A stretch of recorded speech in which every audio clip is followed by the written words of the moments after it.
HK versus CK, and that is Safley ZAWCHC 99, pages 81 to 97 of your bundle, and that is Montame J, who delivered this judgment on the 10th of April of this year. Now, what is interesting in this judgment is the court references Rule 30 Cap A proceedings. Now, what the court said here, and I'm quickly going down to paragraph 82. This is a Rule 43, page 82, apologies, not paragraph 82. Introduction to the judgment, and remembering now this is in the Cape.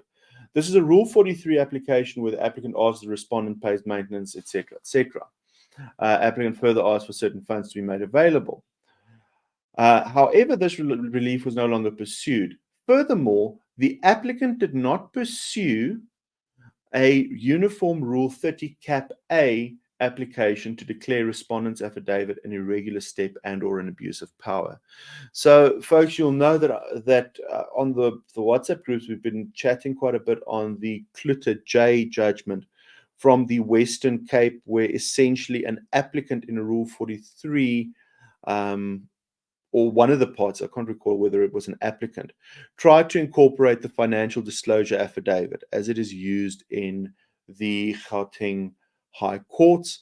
Clutter J essentially rejected the usage of financial disclosure affidavits in Rule 43 and basically said, look, we are following the rule, we're not following the practice directive of another division. We don't think that it can usurp the role of the rules board, etc. However, towards the end of that judgment, Clutter J did mention that Rule 43 is really outdated and it is quite overdue a substantial polish and overhaul. And obviously, I'm not quoting verbatim. I doubt that is the wording used by the judge, but that was the tenor of the judgment in that instance.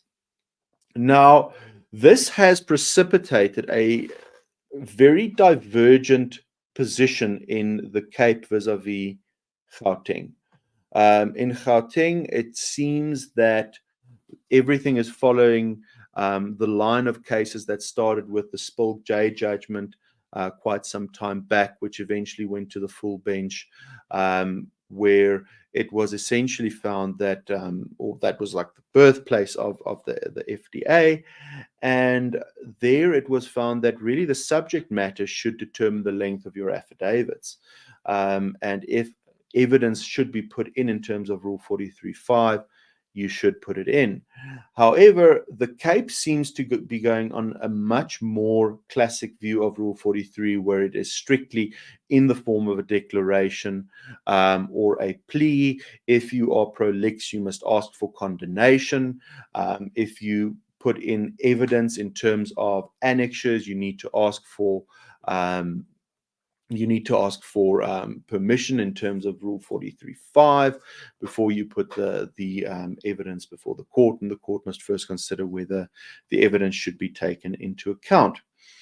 I'm seeing it quite a bit in the matters that I'm involved in the Western Cape, Cape Town, as well as the George local circuit court, that this seems to be a theme in the Cape. So for those of you who have practices spanning Gauteng and Cape Town, please take very clear note of the two divergent positions which seem to be at play over these two divisions, or these two let's call it divisions. So in the Cape, you've got the Western Cape High Court, Cape Town, and then the George, the Northern Circuit Court, I think in Thembalethu, in Gauteng, obviously Johannesburg and Pretoria. So very interesting to see how the different divisions are dealing with Rule 43s differently.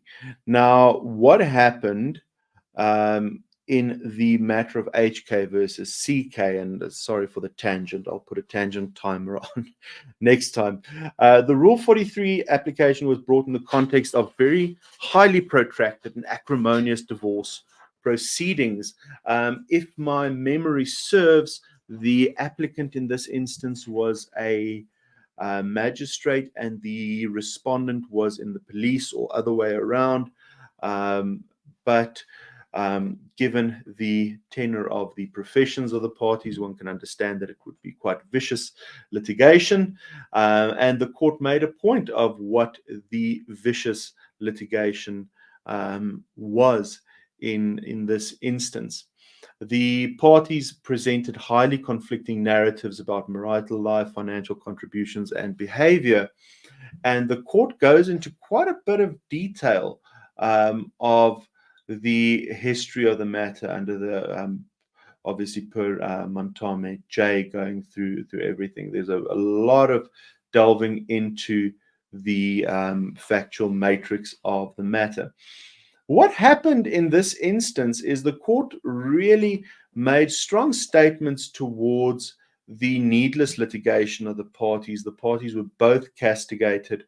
The court said in paragraph 35, as said earlier, this is a matter that is capable of being settled. However, the parties are hell-bent on tiring each other with litigation that is completely unnecessary.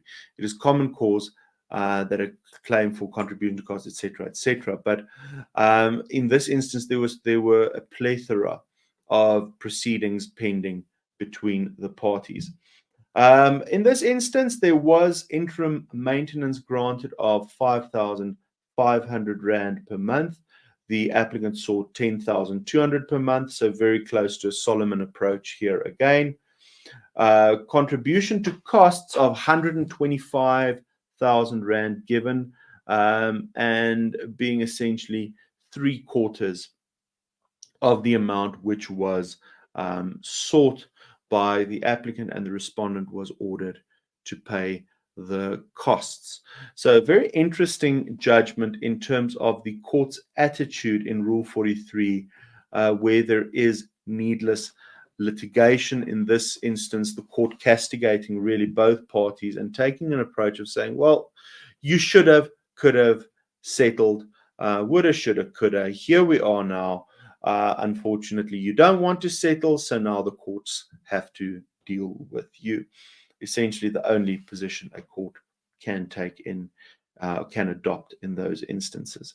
And that was HK versus CK, Western Cape High Court, 99/2024 Safley reference under the pen of Montame J. Please do juxtapose this and the Kluter J judgment, which we referred to in previous roundups, with the case of SS versus MC in Pretoria, to see the divergent views of the Gauteng and Pretoria, Gauteng and Cape Town courts, not Gauteng and Pretoria.